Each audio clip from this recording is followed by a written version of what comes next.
하나님 아버지 감사합니다. 오늘도 귀한 날 허락하시고 하나님의 전에서 아버지의 말씀 나누게 하심에 감사드립니다. 성령 하나님 이곳에 임하여 주시고 역사하여 주시옵소서. 예수님의 이름으로 기도합니다. 아멘. 할렐루야. 네, 오늘 여러분들 만나 뵙게 돼서 너무 감사하고 또 너무 감격적입니다. 제가 진라교회에 대해서는 강홍배 목사님을 통해서만 들어왔지 이렇게 직접 만날이라고는 제가 상상을 못했는데 또 이런 기회를 주셔서 너무 감사하고 또 이 기회에 또 하나님의 말씀을 나눌 수 있도록 인도하신 하나님께 진심으로 감사드립니다. 제가 미얀마 선교사니까 여러분들 미얀마 말 혹시 아시는 거 있으신가요? 혹시 미얀마 말 나 요 하나 안다 없으세요? 솔직히 미얀마어는 배워도 미얀마를 떠나는 순간 써먹을 데가 없어요. 다른 나라 말들은 그 나라를 떠나도 써먹을 때가 있거든요. 근데 미얀마 말은 미얀마에서만 써먹을 수 있어서 이렇게 잘 아는 분이 별로 없으시더라고요. 제가 하나 가르쳐 드리도록 하겠습니다. 미얀마 말로 인사 정도 이제 하실 수 있으면 좋겠는데 미얀마 말로 이제 안녕하세요를 제가 가르쳐 드릴게요. 자, 미얀마 말로 안녕하세요는 밍글라 따라해 보실래요? 밍글라 바 그래서 합해서 밍글라바 밍글라바. 네, 우리 옆에 있는 분들에게 밍글라바 하면서 한번 인사가 되겠습니다. 밍글라바. 네, 밍글라바. 제가 작년에 어떤 교회에 갔다가 밍글라바를 가르쳐 드렸어요. 밍글라바를 가르쳐 드렸는데 설교를 마치고 제가 이제 주차장으로 가고 있는데 한 분이 저를 급하게 따라오시면서 미얀마 말로 하나님이 당신을 사랑하십니다를 어떻게 하냐고 물어보시는 거예요. 그래서 그거요. 그래서 제가 페아트킨 띵고 치빠데라고 얘기를 했어요. 근데 그분이 그거를 이렇게 적으신 거예요. 그러고 나서 제가 올해 그 교회를 또 가게 됐는데 그분이 저에게 그 미얀마 말을 하시는 거예요. 1년 만에 만났는데 하나님이 당신을 사랑하십니다라는 거를 미얀마 말로 물론 유창하진 않지만 그거를 기억하셨다가 저한테 해주시길래 제가 너무 감동을 받았습니다. 내년에 혹시라도 제가 신라교회에 오면 여러분들이 저에게 안녕하세요 정도는 해주실 줄 믿습니다. 아멘. 밍글라바의 의미를 제가 조금 더 가르쳐 드리면요. 밍글라라고 하는 것이 불교 그 빨리어에서 온 단어입니다. 빨리어라고 하는 것은 부처님이 이 땅에 살아계실 때 직접 사용하시던 언어가 빨리어고요. 여러분 아시다시피 예수님이 이 땅에 살아계실 때 쓰시던 언어가 어떤 언어죠? 아람어라고 합니다. 아람어. 지금의 시리아 쪽에 있었던 지역의 언어인데 우리 성경에 나오는 엘리 라마 사박다니 이런 언어가 아람어입니다. 그래서 아람어는 예수님이 살아계실 때 썼던 언어고 빨리어는 부처님이 살아계실 때 썼던 언어인데 우리 미얀마에는 그 빨리어가 이 언어 안에 굉장히 많이 들어가 있습니다. 그 중에 이제 밍글라라고 하는 것이 장래에 닥칠 평안과 안녕 이런 뜻이에요. 앞으로 당신에게 미래에 안녕과 평화가 임하기를 원한다라는 의미로 밍글라라고 하고 바는 우리 한국말로 하세요라는 뜻입니다. 그래서 밍글라바 하면 안녕하세요 똑같은 표현이에요. 저는 항상 우리 미얀마를 이렇게 방문하시거나 그리고 제가 한국에서 방문하는 모든 교회 혹은 목회자님들이든 성도님들을 만날 때마다 밍글라바라고 인사를 하고요. 밍글라라는 단어가 정말 아름다운 단어지 않습니까? 그래서 우리 예수 그리스도의 밍글라가 여러분들 삶 속에 가득하기를 저는 항상 기도할 거고요. 우리 진라교회 성도님들도 저를 위해서 기도해 주시면 감사하겠습니다. 제가 어떤 사역을 하시는지 우리 조금 전에 우리 강홍배 목사님께서 이렇게 약간 이렇게 설명을 해주셨는데 짧은 영상이 있습니다. 한 2분 30초 정도 되는 영상인데 이 영상을 보시면 우리 황관용 선교사가 이런 사역을 하는구나라는 것을 조금 아실 수 있거든요. 제일 처음부터 더 당겨주세요. 앞으로 한번 보도록 하겠습니다. 이 앞에 둘이가 저희 아이들이에요. 한번 2분 30분 정도 영상을 보겠습니다.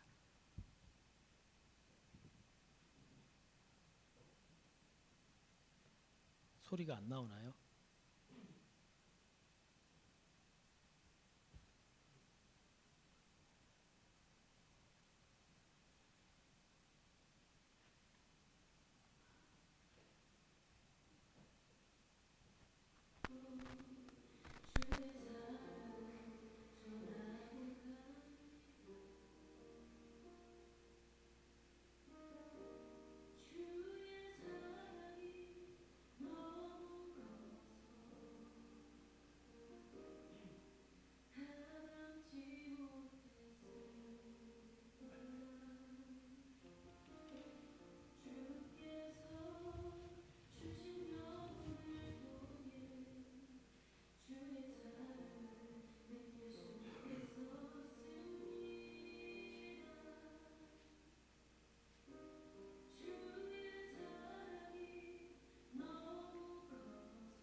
2분 30초 정도 되는 짧은 영상인데요. 이 영상 중에 우리가 교회 개척 사업에 기도하는 교회 그리고 소망교회가 우리 진라교회 그리고 강홍배 목사님 함께 마음을 모아주시고 물질을 보내주시고 하셔서 얼마 전에 진행이 됐고, 영상에는 아직 막 이렇게 건축이 되어가고 있는 것처럼 보이시는데 이미 이제 기도하는 교회도 다 이제 완공이 되어서요. 지지난주부터 예배를 드리기 시작을 했습니다. 얼마 되진 않았지만 우리 진라교회 성도님들의 기도와 눈물이 미얀마 땅에 스며들어서 그것이 또 열매 맺고 또 다른 또 선교의 밑거름이 되리라고 믿습니다. 영상으로는 아직 제 사역을 다 이렇게 설명을 드리기는 어렵지만 다음에 또 기회가 된다면 좀 더 자세하게 사역을 나누도록 하고요. 선교사는 항상 이 한국에 와서 말씀을 전해달라는 부탁을 받으면 두 가지 딜레마에 빠져요. 말씀을 전할 것인가, 선교 보고를 할 것인가.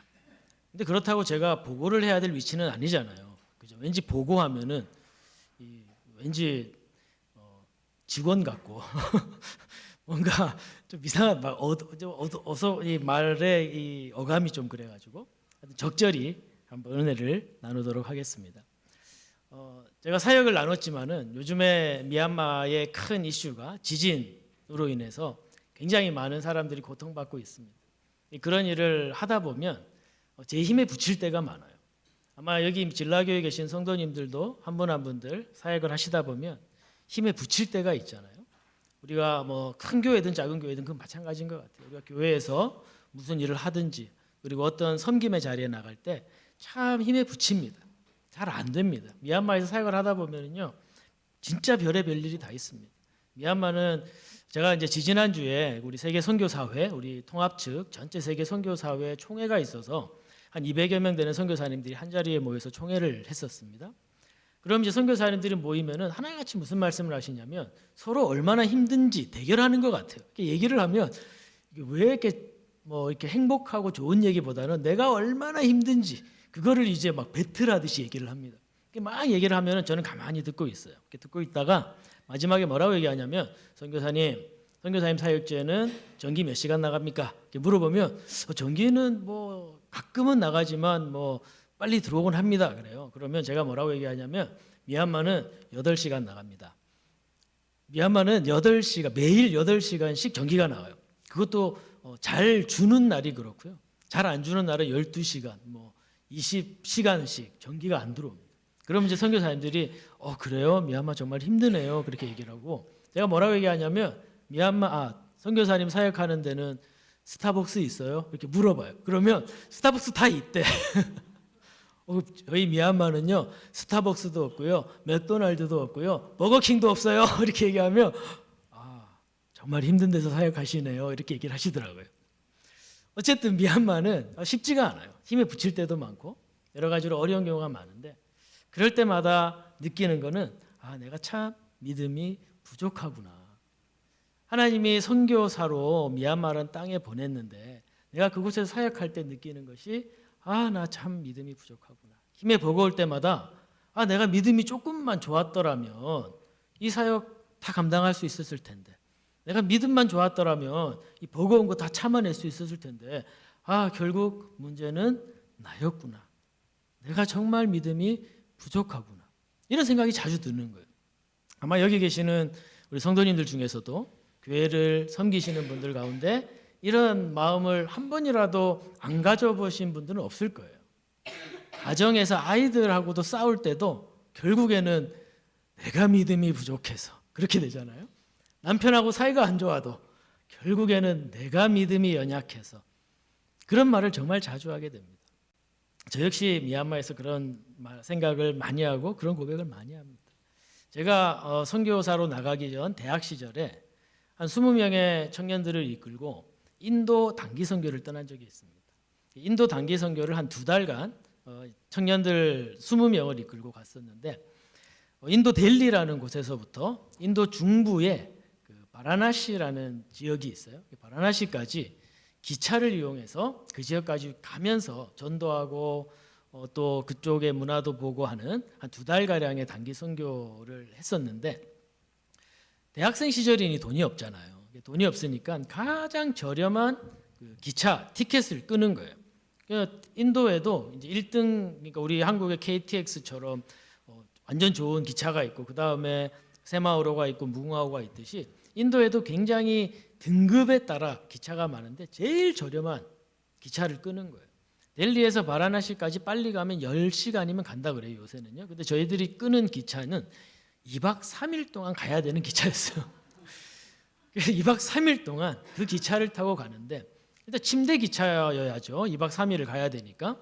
근데 제일 저렴한 기차였기 때문에 그 기차 안에 침대가 있었습니다. 근데 그 침대가 어떤 거냐면 이렇게 매달아 놓은 거 있잖아요. 그러니까 맨 밑에 있는 침대는 사람이 앉는 자리고 2층과 3층은 이렇게 걸어놔요. 걸어놨다가 나중에 밤이 되면 맨 밑에 앉았던 자리는 1층 침대가 되고 중간에 이렇게 탁탁 펼치면은 2층, 3층이 되는 그런 구조였습니다.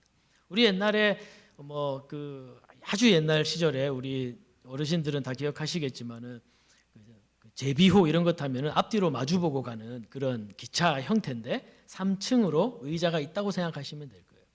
근데 그 단기 여행에는 저희들이 젊은 이제 자매들도 있었고 또 나이가 어린 학생들도 있었기 때문에 자매들은 안전을 위해서 2층, 3층에 올라가서 자고 형제들은 1층에 보통 우리가 앉아 있는 그 의자에서 자자라고 얘기를 하고 이제 여행을 떠났습니다. 밤에 제가 이제 1층에 이렇게 누워 있었던 거예요. 누워서 자는 거죠. 그러니까 여러분 아시다시피 앉는 자리니까 사람 무릎 정도의 높이에서 제가 누워 자는 거예요. 새벽에 잠을 자는데 뭔가 주변에서 소리가 들립니다. 뭔가 인기척이 들려요. 눈을 뜰까 말까 굉장히 고민을 많이 했어요. 이 시간에 뭔가가 주변에 인기척이 들리면서 뭔가 누군가가 옆에 다가오는 것 같은 느낌이 드는데 내가 눈을 뜰까 말까 막 고민을 하다가 주변에 우리가 짐도 있고 자매들도 있고 하니까 상황을 파악해야 되잖아요. 그래서 눈을 딱 떴는데 어떤 사람이 저를 쳐다보고 있는 거예요. 눈과 눈이 마주친 거예요. 너무 얼굴도 너무 가까이에 있어. 나는 분명히 밑에 사람의 이 무릎 높이에 누워서 자고 있는데 이 사람은 얼굴이 내 눈앞에 있는 거예요. 너무 놀라서 일어났더니 그 하반신을 못 쓰는 장애인이 인도 열차를 끌고 이렇게 온 열차를 다니면서 국어를 하는 거였어요. 국어를 하시는 분이 밤에 사람들이 잘 때 이동을 하시다가 제가 누워 있는 자리에서 저와 눈이 마주친 거예요. 얼마나 깜짝 놀랐겠어요. 그래서 제가 눈이 딱 마주치는 순간 너무 깜짝 놀랐는데 그 순간 하나님이 제 마음에 감동을 주시기 시작하는 거예요. 어떤 감동을 주셨느냐? 자, 황관중, 지금 이 안증뱅이에게 기도하면 일어날 거야. 이 감동을 팍 주시는 거예요. 와, 너무 강력한 감동. 하나님의 음성이 제 안에 막 메아리 치면서 울리는. 기도하면 안증뱅이가 일어나 걸을 것이다. 막 털이 막 온몸에 털이 그냥 다 막 쭈뼛쭈뼛쭈뼛 쓰는 거예요. 그래서 제가 어떻게 했겠어요? 어떻게 했겠어요? 예? 못했어요. 우리 진라교회 성도님들은 수준이 높아서 그런 감동을 받으실 때 기도를 막 하시는 모양이죠. 저는 그때 못했어요. 그때 제가 27살이었는데 못하겠는 거예요. 막 감동은 오는데 그래 기도했는데 안 일어나면 무슨 험한 말로 개쪽이야. 얼마나 쪽팔려요. 일어난다고 빡 기도했는데 안 일어나. 얼마나 쪽팔려요. 내가 그 20명을 이끌고 가는 팀의 리더였는데 차라리 안 하고 티 안 내면 모르잖아요. 괜히 했다가 안 일어나면 어떻게? 너무 쪽팔리잖아요. 그래서 했다 못했다? 못했다. 27세 때입니다. 27세 때. 그 일을 겪으면서 제가 굉장히 마음이 아팠어요. 내가 정말 믿음이 약하구나. 내가 정말 믿음이 부족하구나. 여러분들 사역지를 나가면요. 사역을 조금만 해보면 모든 사람이 고백하는 동일한 고백이 바로 이 고백입니다. 믿음이 없구나. 내가 믿음이 부족하구나. 여기 앉아 계신 장로님, 권사님, 집사님, 우리 뭐 청년 리더 사역을 해보면 잘할 때도 있어요. 잘할 때도 있지만 여러 가지 어려움과 난관에 부딪힐 때 내가 참 믿음이 부족하구나. 하나님 나를 불쌍히 여기소서. 그런 고백하지 않으십니까? 근데 참 감사한 거는 이런 고백이, 이런 마음 아픈 고백이 우리만 하는 건 아니더라고요. 우리 오늘 누가복음 17장 5절에서 10절까지 읽었잖아요. 17장 5절에 보면 어떤 말씀이 나오냐면 사도들이 주께 여짜오되 우리에게 믿음을 더하소서 하니라고 기록되어 있습니다. 누가 부탁한 겁니까? 사도가 부탁한 거예요. 사도가. 근데 이 사도라고 하는 표현을 우리가 이 성경의 원어로 보면 호이 아포스톨로이라고 되어 있습니다. 이 아포스톨로이라는 것은 사도들인데, 솔직히 이거를 우리가 한국말로 번역하다 보니까 사도라고 쓴 거지, 이거를 정확하게 번역을 하면 보내심을 받은 사람들이라는 표현입니다. 호이 아포스톨로이를 다시 번역을 하면 그 호이가 앞에 이제 정관사 그 뭐 이런 거예요. 그 보냄을 받은 사람들이라고 얘기하는 거예요. 그럼 언제 보냄을 받았지? 언제 보냄을 받았지? 여러분, 사도라는 표현이 누가복음에서 9번밖에 나오지 않습니다. 그거를 찾아보면 누가복음 9장에 예수님이 사도를 보내던 장면이 나옵니다. 12명의 사도를 따로 뽑아가지고 여러 가지 권능을 주시면서 전도 여행을 보내시는 거예요. 이게 9장에 나옵니다. 그리고 11장에 70명의 사도를 예수님이 다시 파송하는 장면이 나와요. 많은 학자들이 그 보냄을 받은 사람들이라는 표현이 9장의 12사도와 11장의 70인 사도가 아니겠느냐라고 많은 학자들이 얘기를 한다고 합니다. 그걸 그대로 얘기를 해보면 예수님이 권능을 주셔가지고 전도를 떠난 12사도 그리고 70명의 사도가 사역을 하고 돌아왔더니 본인들이 참 믿음이 부족하다는 걸 느낀 거예요. 사역을 하고 돌아오면 다 느낍니다. 내가 믿음이 부족한 거를 못 느낀다고 하신 분들은 내가 사역을 열심히 안 하는 거예요. 해보면 느껴집니다. 사도들이 돌아온 거죠. 돌아와서 제가 너무 믿음이 부족한 것 같습니다. 주님, 저에게 믿음을 더해 주십시오라고 얘기를 한 거예요. 근데 여러분, 사도가 믿음이 없었을까요? 사도들이 믿음이 연약해서 이런 얘기를 했을까요? 저는 그렇지 않다고 생각합니다. 여러분, 사도들이 어떤 사람들입니까? 예수님이 부르실 때 자기들이 가진 모든 것을 버리고 가족과 친지와 모든 재산을 버리고 주님을 따라간 사람들이에요. 그분들이 어떻게 믿음이 없겠어요? 근데 그분들이 내가 믿음이 부족하구나, 나에게 믿음을 더해 주십시오라고 고백하고 있는 거예요. 이제 그때부터 6절, 7절, 8절, 9절, 10절이 그 요청에 대한 예수님의 대답입니다. 이게 좀 어려운 거죠. 우리는 이 본문을 볼 때마다 참 이 예수님이 좀 어려운 말씀들을 많이 하셨네라고 느끼는데 6절, 7절, 8절, 9절, 10절을 묵상을 하면서 우리 믿음 없음을 예수님이 어떻게 보시는가를 우리가 알아갈 수 있습니다. 저는 항상 선교지에서 선교하면서 저의 믿음 없음이 항상 걸림돌이 됩니다. 늘 불안해요. 어떤 일이 있었냐면은 제가 한국에 오기 바로 그 전주에 저희 같이 협력하는 목회자가 있어요. 근데 목회자 집에 뭐 이상한 동물이 들어온 거예요. 자기도 이렇게 보니까 이불 밑에 뭐가 막 움직이는 거예요. 막 움직이는 거예요. 이게 쥐가 들어왔나 싶어가지고 딱 잡았는데 그게 쥐가 아니고 독사였던 거예요. 그래서 독사가 머리를 팍 씌우고 우리 그 현지 목회자의 손가락을 팍 물어버린 거예요. 그러고 나서는 저는 이제 그건 얘기를 들은 거예요. 저는 집에 와 있었으니까 저녁에 그런 일이 있었고 현지 목회자가 전화가 왔어요. 전화가 와서 목사님, 제가 뱀에 물려가지고 지금 병원을 가고 있어요. 이러는 거예요. 그래서 손가락을 다쳤나 보다, 뱀에 물렸나 보다, 참 이런 일도 있네, 신기하다, 그렇게만 생각을 하고 그러면 병원 가서 치료를 잘해라고 얘기를 했어요. 그러고 나서는 그게 저녁 한 8시 정도 됐으니까요. 그러고 나서는 연락이 없길래 그런가 보다 하고 잤어요.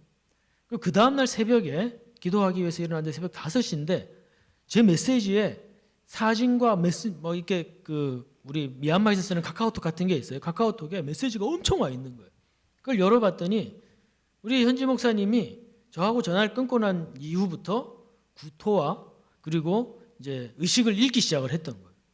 그래가지고 사진에 보니까 중환자실에 들어간 거예요. 중환자실에 들어 계속 이제 저한테는 메시지를 보냈는데 저는 우리 주님께서 저를 너무 사랑하셔서 깊은 잠에 빠뜨리셔가지고 모르고 잔 거죠. 새벽 5시에 그걸 보고 깜짝 놀란 거예요. 그래가지고 불이 나게 차를 몰고 중환자실로 달려갔는데 이제 의식을 잃고 이렇게 산소 이걸 끼고 이렇게 누워 있는 거예요. 그걸 보면서 제가 너무 불안한 거예요. 너무 불안한 거예요. 하나님, 우리 이 현지 목사를 살려주셔야 되는데 만약에 이 사람이 죽으면 난 이제 어떻게 해야 합니까? 내가 우리 현지 목사님 애들이 둘이 어리거든요. 하나는 한 7살 그리고 밑에는 3살 막 이래요. 하나님, 우리 이 목사가 죽으면 이 애들 내가 키워야 됩니다. 어떻게 합니까? 살려주세요. 근데 계속 불안한 거예요. 계속 불안한 거예요. 감사하게도 하나님이 새벽녘에 이제 의식을 돌려주셨어요. 우리가 들어가서 기도하고 그리고 사모님과 함께 기도하고 하면서 조금씩 의식이 회복되기 시작한 거예요. 근데 제가 그 과정을 겪으면서 내가 너무 믿음이 없는 거예요. 뭔가 하나님이 주신 확신이 없는 거예요. 그냥 앞으로 만약 이 목사가 죽으면 어떻게 해야 되나 이런 고민만 하는 거예요. 그런데요, 여러분, 제가 믿음이 없을까요? 제가 이래봬도 선교주에 산 지 17년이 되었습니다. 그래도 이래봬도 우리 큰애 40개월 때, 우리 둘째 10개월 때 아무것도 모르는 채로 이민 가방 2개 들고 오로지 복음 전하겠다고 그 미얀마라는 나라를 갔어요. 제가 믿음이 없었겠습니까? 저도 나름대로 믿음이 있습니다. 근데 상황마다 제 믿음의 연약함 느끼는 거죠. 이렇게 사도들이 믿음을 더하소서라고 요청했을 때 우리 주님이 뭐라고 대답하시냐면 너희에게 겨자씨 한 알만한 믿음이 있었더라면 이 뽕나무더러 뿌리가 뽑혀 바다에 심기어라 하였을 것이요 그것이 너희에게 순종하였으리라. 이 믿음이 있단 얘기예요? 없단 얘기예요? 사도들이 믿음이 있단 얘기예요? 없단 얘기예요? 우리가 이 본문을 딱 보는 순간 좌절합니다. 겨자씨만한 믿음이 있으면 이 뽕나무가 저 들려가지고 뿌리가 뽑혀 바다에 심기어라면 된다는데 여기 계신 분들 중에 해보신 적 있으세요? 하다못해 여기 있는 돌멩이가 여기로 옮긴 것도 해보신 적 있으세요? 없잖아요. 그럼 나는 겨자씨 한 알만한 믿음도 없는 사람인가? 이 고민이 들잖아요. 이 본문을 볼 때마다 난 정말 믿음이 없구나. 근데 사도들이 정말 믿음이 없었을까요? 제가 정말 믿음이 없었을까요? 그리고 우리 주님은 이 말씀을 가지고 에이 믿음 없는 놈들아 이렇게 하고 싶으셨을까요? 저는 그렇게 생각하지 않아요. 저는 그렇게 생각하지 않습니다. 물론 말씀을 보고 다양한 해석이 있겠지만 제가 이 말씀을 하나님이 주신 은혜로 나눈다면 우리 주님이 하고 싶은 말씀이 이게 아니었을 것 같아요. 그래서 이 말씀을 조금만 비틀어 가지고 보면은요. 겨자씨 한 알만한 믿음이 있었더라면 뽕나무더러 뿌리가 뽑혀 바다에 심기어라 하였을 것이요 그대로 된다라고 했잖아요. 근데 요거를 앞뒤를 조금만 바꾸기만 하면 어떤 표현이 되냐면 뽕나무더러 뿌리가 뽑혀 바다에 심기우라 해서 그대로 되는 데는 그렇게 큰 믿음이 필요한 게 아니라는 거예요. 엄청난 사역의 열매를 맺는 데는 그렇게 큰 믿음이 필요하지 않다는 거예요. 여러분, 내가 믿음이 커가지고 이거 했습니다라고 하는 사람들이 나중에 다 교주되더라고요. 다 교주돼요. 자기가 믿음이 커서 이거를 했어. 다 교만에 빠져가지고 교주가 돼요. 근데 예수님 뭐라고 말씀하시냐면 놀라운 사역의 역사는 믿음의 크기로 되는 것이 아니야. 네가 믿음이 크다고 뭘 하겠어. 필요한 믿음의 사이즈는 크진 않아. 사역은 믿음의 크기로 하는 것이 아니라 이제부터 뒤에 나오는 종의 메시지로 사역을 하는 거야. 왜 하필이면 주님이 이 본문 뒤에 종의 이야기를 했을까요? 여러분, 그 다음에 예수님이 이어서 하시는 말씀이 뭐냐면 종에 대한 이야기를 하십니다. 종이 한 명이 있어요. 하루 종일 밖에 나가서 그냥 진짜 뼈 빠지게 일만 합니다. 저희 아버지가 청도에 계세요. 저희 아버지가 제가 미얀마 떠날 때쯤에 청도에 조그만 땅을 마련하셔가지고 거기에 이제 주말 농장처럼 이렇게 만드셨어요. 본인을 위해서 만든 건 아니시고 저희 아버지도 목사님이시고 장애인 사역을 하세요. 그래서 장애인들이 좀 주중에 공기 좋은 곳에 와서 좀 요양도 하고 그리고 쉴 수 있는 공간을 좀 만들었으면 좋겠다라고 생각하셔서 찾았더니 청도만큼 좋은 곳이 없는 거예요. 여러분들 정말 좋은 곳에 살고 계십니다. 이번에 5만 원 더 받으시잖아요. 5만 원 더 주신. 그래서 제가 주민등록상 청도 군민입니다. 그래서 제가 지난번에 그 국회의원 할 때도 청도군에 막 이렇게 공보 자료가 와요. 그래서 여러분들 우리 같은 지역 주민 만나서 참 좋은데요. 어쨌든 간에 저희 아버지가 이제 청도에다가 조그만 이렇게 땅을 이렇게 마련을 해 두신 거예요. 그래서 이제 사역을 근데 이제 아버지가 한 번씩 연락을 주세요. 청도 왔더니만 땅을 이렇게 고르고 해야 되는 일이 너무 많다고 하시는 거예요. 그래서 나가시면 하루 종일 그냥 막 일만 하다가 들어오시는 거예요. 그만큼 여러분들도 이게 밭일하고 논일하면 그게 얼마나 힘든지 아시잖아요. 그러니까 이 종이 하루 종일 밭일을 한 거예요. 허리가 얼마나 아프겠어요. 그리고 이제 들어옵니다. 해가 뉘어 떨어질 때쯤에 이제 들어오니까 주인이 하필이면 그때에 맞춰서 또 집에 들어오네. 그러면은 주인이 종한테 아유 하루 종일 힘들게 일했으니까 너 이제 좀 들어가서 쉬어. 좀 발도 좀 뻗고 좀 씻고 그렇게 해야 좀 해라고 말하는 주인이 어디 있겠어요?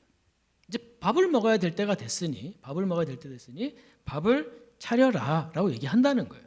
그러면 아무리 힘들고 어렵게 하루 종일 힘든 일을 했더라도 종이기 때문에 주인의 밥상을 차려야 된다는 거예요. 그리고 주인이 밥상을 차리면 주인이 밥을 다 먹을 때까지 기다려야 되지 않겠어요? 그리고 나서 한참 기다리다가 주인이 밥을 다 먹으면 그걸 치우고 설거지도 하고 다 정리한 다음에야 이제 조금 쉴 수 있지 않겠느냐. 근데 그렇게 했다고 또 주인이 종한테 아유 고맙습니다 하겠느냐. 안 한다. 왜? 종이니까. 주님은 이어서 종의 이야기를 하셨어요. 놀라운 사역의 역사는 믿음의 크기로 되는 것이 아니라 신분으로 하는 거라는 거죠. 놀라운 역사는 믿음이 결정짓는 것이 아니라 내가 종의 신분이라는 사실을 인정하고 주님을 온전히 의지할 때 그 뽕나무가 뽑혀서 다른 데 심긴다는 거예요. 내 믿음이 커서가 아니라 내가 종이라는 사실을 인정할 때 하나님이 하신다라는 설명이신 거예요. 여러분, 이 놀라운 역사는 내가 하는 게 아니에요. 우리 믿음이 부족하죠. 누가 하십니까? 하나님이 하십니다. 우리가 해야 될 일은 뭐예요? 내가 종이라는 사실을 인정하는 겁니다. 믿음은, 사역은, 놀라운 능력, 역사는 내 믿음의 크기로 절대 일어나지 않습니다.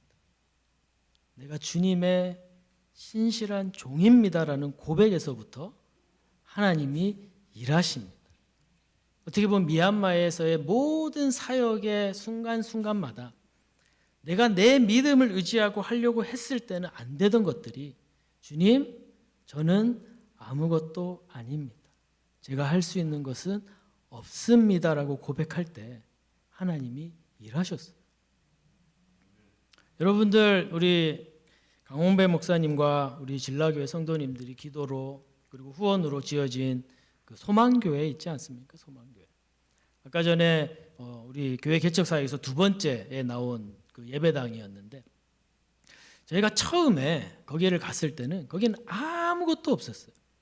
그냥 빈 땅, 아무것도 없었어요. 주변에는 집들이 듬성듬성 있었지만 그 집들에 그 거주하는 그 주민들도 굉장히 가난하고 정말 연약한 사람들이었어요. 근데 거기에 뭐가 없었냐면 이렇게 마실 물을 제때 공급을 못 받는 거예요. 상수도가 들어와 있지 않았기 때문에 여름이 되고 우리 미얀마 같은 경우는 이제 10월부터 4월, 5월까지 건기예요. 건기 때는 비가 안 옵니다.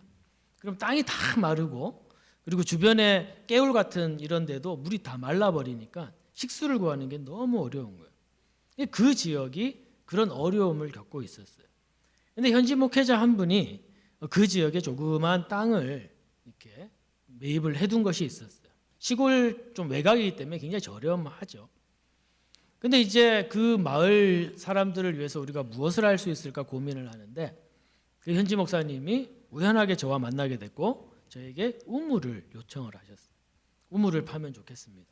보통 미얀마에 뭐 여러분들 선교지에 우물을 파는 거에 대해서 들어보신 적이 있겠지만 뭐 30만 원, 50만 원 이렇게 얘기를 하잖아요. 근데 그런 거는 오래 쓰지를 못해요. 이렇게 한 1년 반 정도 쓰면 그건 다 버려야 됩니다. 한 20m 정도 파고 이렇게 우리 옛날에 이렇게 펌프질해서 물 올리는 그런 형태인데 그거는 조금만 쓰면은 짠물이 올라오고 안 좋은 물이 올라오기 때문에 쓰지를 못하고 영구적으로 깨끗한 물을 가지려면 최소한 100m 이상은 파서 그거를 이제 전동으로 이렇게 끌어올려 모터로 끌어올려야 쓰는 물을 해야 그걸 장기적으로 쓸 수 있는. 그 현지 목사님이 그 우물을 팠으면 좋겠다 저에게 이제 말씀을 하신 거예요.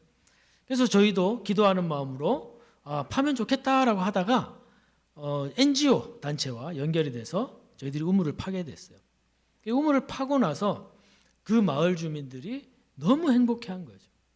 근데 돌아보는데 그 마을 지역에 교회가 없어요. 교회가. 그 땅을 사둔 목사님도 오랜 기간 교회가 없었기 때문에 이 지역에 교회를 세웠으면 좋겠다라는 마음으로 기도하고만 있었지 어떻게 구체적으로 할 수 있는 것들이 하나도 없었던 거죠. 이제 그런 상황에서 저희가 이제 우물을 파고 마을 사람들하고 관계가 맺어지고 마을 사람들이 너무 좋아하는 거예요. 근데 이제 계속 그 현지 목사님은 저한테 이제 교회가 있었으면 좋겠다. 교회가 있었으면 좋겠다. 이런 말씀들 자꾸 하시는 거죠. 근데 제가 무슨 능력이 있습니까? 제가 능력이 없는 거예요. 그리고 이렇게 교회를 지으려면 여러 가지 뭐 재정적인 필요도 있을 것이고 그리고 이걸 관리하는 여러 가지 문제들이 있을 건데 제가 할 수 있는 능력이 없는 거예요. 그래서 그때부터 저는 우리 현지 목사님하고 기도합시다. 근데 이렇게 잘 하시는 선교사님들은 이런 걸 또 잘 이렇게 모금도 하시고 막 하시는 거예요. 근데 저는 그럴 능력이 없는 거예요. 그런 능력도 없고 그런 믿음도 없고 그냥 기도만 하면서 하나님께서 이 일을 하실 줄 믿습니다. 라고 기도한 거예요. 근데 마침 그때 우리 강원배 목사님이 그 사명자 성회를 미얀마 목회자들과 하기 위해서 오신 거예요. 그리고 오시고 나서 저에게 사역지를 좀 보고 싶다고 하신 거예요. 솔직히 저는 우리 강원배 목사님이 그런 계획이 있으리라고 생각도 못했습니다. 그리고 그 지역에서 교회가 필요합니다라는 얘기를 그 지역을 딱 꼽아가지고 강원배 목사님한테 말씀도 안 드렸어요. 그러고 나서 강원배 목사님이 사역지를 몇 군데 보자 그러셔서 제가 사역하는 사역지 보고 그리고 막 우물을 파서 이제 지역 주민들을 섬기는 곳이 있으니 한번 가서 보십시다 하고 이제 강원배 목사님 모시고 간 거예요. 모시고 가서 거기서 이제 이런저런 얘기를 나누고 돌아온 거죠. 돌아왔을 때까지도 제 마음 한켠에는 뭐 여기서 교회를 짓는 것에 대해서는 상상도 못했어요. 생각도 하지 않았고 그리고 그 모든 걸 다 내려놨기 때문에. 그리고 이제 강홍배 목사님이 한국으로 오셨죠. 그때 제가 보여드린 곳이 두 군데가 있었는데 그게 이제 기도하는 교회와 소망교회. 그러고 나서 강홍배 목사님이 한국에 돌아오시고 나서 저한테 카톡이 오신 거예요. 카톡을 보내주셔가지고 메시지로 저희가 두 개의 교회를 짓겠습니다. 건축하겠습니다. 이 메시지를 보내주신 거예요. 제가 그걸 보면서 내가 뭐 어떤 일들을 내가 인위적으로 뭔가를 하려고 했다면 과연 가능했을까? 되지 않았을 것이다. 온전히 하나님께 맡겨드리고 나는 그냥 하나님이 맡겨주신 일을 순종하며 해나갈 때 하나님이 놀라운 역사를 이루신 그것을 저는 이번에 강홍배 목사님을 통해서 우리 진라교회 성도님을 통해서 배운 것 같습니다. 말씀을 맺겠습니다. 우리가 많은 사역과 그리고 가정에서 또 믿음의 백성으로 또 성도로서 살아가는 일이 그렇게 녹록하지는 않습니다. 조금 전에 말씀드렸다시피 힘든 여정이에요. 믿음을 지켜나간다는 것. 학교에서, 사회에서, 직장에서, 가정에서 믿음을 지켜나가는 거 쉬운 일이 아닙니다. 그런 어려운 과정 때마다 우리는 우리가 믿음이 얼마나 연약한지 느낍니다. 그래서 우리 주님에게 주님 저를 믿음 강하게 해주세요라고 기도해야죠. 사도가 했듯이 요청드려야죠. 하지만 우리 주님이 우리에게 말씀하십니다. 놀라운 역사 그리고 놀라운 일들은 너의 믿음의 크기로 되는 것이 아니야. 놀라운 역사는 네가 종이라는 사실을 인정하고 온전히 나를 의지할 때 내가 하는 것이야. 그러니 놀라운 역사 앞에서 자랑하지 마. 선교사로 교회 건축을 했다고 많은 것을 했다고 자랑하지 마. 그것은 너의 믿음의 크기로 된 것이 아니라 종으로서 순종했기에 내가 한 것이야. 네가 고백해야 될 유일한 말이 있다면 명령받은 것을 다 행한 후에 우리는 무익한 종입니다. 우리가 하여야 할 것을 한 것뿐입니다. 라고 고백하는 것입니다. 그렇다고 우리 주님이 우리를 무익한 종이라고 무시하실까요? 그렇지 않습니다. 우리가 그렇게 고백할 때 우리 주님은 다시 우리에게 말씀하실 겁니다. 착하고 충성된 종이라고 말씀하실 겁니다. 사랑하는 진라교회 성도 여러분, 미얀마를 위해서 기도해 주세요. 미얀마를 위해서 기도해 주시고 또 여러분들의 또 삶을 위해서 또 기도하십시오. 또 교회를 위해서 노력 봉사하십시오. 하지만 여러분들 하나님 앞에 신실하게 종으로서 고백하고 하나님께 의지하신다면 여러분들을 통해 하나님이 놀라운 일을 하실 줄 믿습니다. 기도하겠습니다. 하나님 아버지 은혜를 감사드립니다. 오늘 이곳에서 하나님의 말씀을 나누게 하심에 감사드립니다. 하나님, 미얀마에 있는 많은 잃어버린 영혼들 하나님 기억하여 주시고 또 그들을 위해서 사역하고 있는 많은 선교사들 함께하여 주시옵소서. 하나님, 그들이 주님의 참된 종으로서 사역을 잘 감당할 수 있도록 인도하여 주시옵소서. 또 진라교회를 위해서 기도합니다 하고 있는 많은 사역들 그리고 이 교회를 통하여서 또 지역을 섬기는 일들 하나님 함께하여 주시고 모든 일을 행한 후에 우리가 무익한 종입니다. 하여야 할 일을 한 것뿐입니다라고 고백하는 우리 성도님들 한 분 한 분 진라교회 되게 하여 주시옵소서. 감사드리며 예수님의 이름으로 기도합니다. 아멘.